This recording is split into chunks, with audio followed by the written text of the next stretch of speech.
खुलुमबाय गोजोन फुंबिलि बयनिसिमबो नोंथांमोनखौ आंनि चेनेलाव गासैखौबो बरायनाय बावहरग्रोनाय थाबाय आसा खालामो नोंथांमोना खौरांखौ नायनानै मोजां मोनगोन। जिनाहारि खालामनायनि दायाव 20 बोसोर जोबथेसालिनि साजा फोसावबाय। कक्राझार जिल्ला स्पेशेल पक्स' बिजिरसालिया थांनाय 2020 मायथाइनि फेब्रुवारि दानाव सासे 15 बोसोर बैसोनि हिन्जावसाखौ जिनाहारि खालामनायनि दायाव आब्दुल कालाम शेखखौ पक्स' आइननि गेजेरजों बिजिरसालिया 20 बोसोर जोबथेसालिनि साजा फोसावनायजों लोगोसे 25,000 रां जुरिमानाबो फोनांनाय जादों।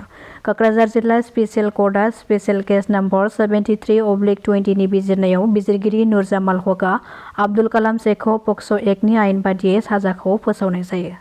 सनितपुर आसाम अरुणाचल सिमानि फालुकपंनि जालियाव हरनि समाव सिखाव खावनो फैनाय 3 सिखावनि मादाव 2नि जिउ खहा।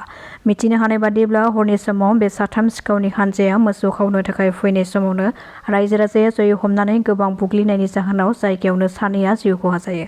पुलिसनि हानजाया बे जाथायनि बागै खौरां मोननायनि उनाव जाथाय जानाय जायगायाव सहैनानै जोखोम जानाय सासे सिखावखौ फाहामथायनि थाखाय देहा फाहामसालियाव दैथायहरो आरो जिउ खहा जानाय 2 सुबुंनि गोथै देहाखौ बोखांहोयो। आथिखालाव बर' बिजोंनि फरायसालिफ्रा गोबां गाज्रि थासारियाव दङसै।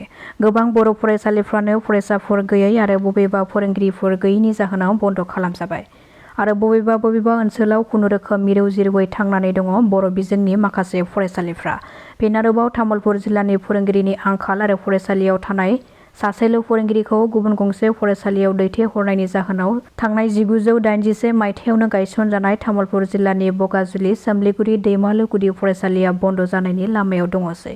जायनि थाखाय 43 बोसोरनिबो गोबाव जानाय बे फरायसालियाव दायो सासेबो फोरोंगिरि आरो फरायसाफोरबो गैलिया। बेखौ लानानै दायो ओनसोलनि थागिबि सुबुंफ्रा गोबां दुखु मोननायखौ फोरमायदों। जायगानि थागिबि सुबुंफ्रा अजद होनाय बादिब्ला थांनाय 2 बोसोरनिफ्रायनो बे गुदि फरायसालिया बन्द' जानानै दङ।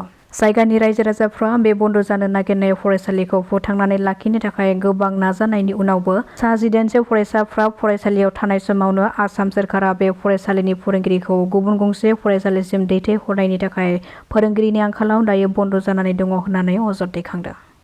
उदालगुरिनि माजबादआव सारअन्थाइजों सासे सुबुंनि जिउ खहा जादों।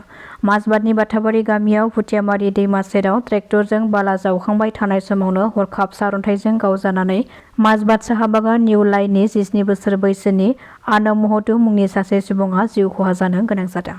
कक्राझाराव सानै उन्दै फरायसुलिखौ जिनाहारि खालामनानै बुथारनाय जाथायनि अजदआव पुलिसआ सानै दायनिगिरि गलाम मुस्ताफा आरो एजाहान आलीखौ एरेस्ट खालामबाय। मख'नो गोनांदि थांनाय बृहस्पतिबारखालि रायजो राजाफ्रा अजद होनाय बादिब्ला फरायसालिनिफ्राय न'फारसे फैफिनबाय थानाय समावनो सानै फरायसाया गोमानानै दङमोन। उननि समाव मोनाबिलि समाव साहा बागाननि खरसे फख्रिनिफ्राय सानै फरायसुलिनि गोथै देहाखौ बोखांनो हायो आरो फख्रि सेराव सानै फरायसानि गंनै साइकेल आरो जरासे सेन्देलखौबो नुनो मोननाय जायो।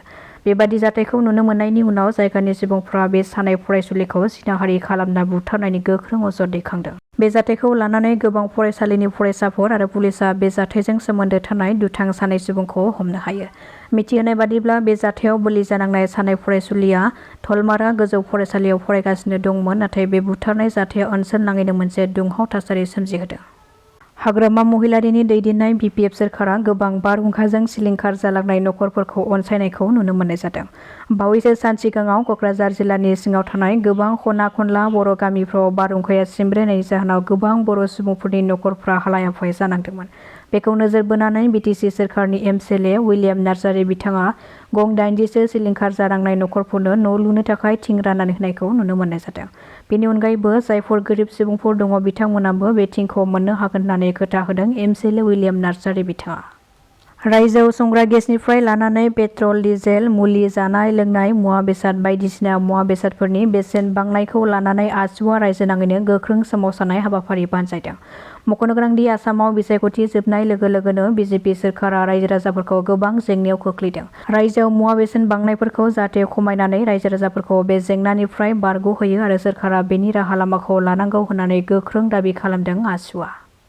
दासिमनि खौराङा एसेनोसै। नोंथांमोना खौरांखौ नायनानै मोजां मोनदोंब्ला चेनेलखौ साबस्क्राइब खालामनानै लानो हागोन। गोजोन्थों।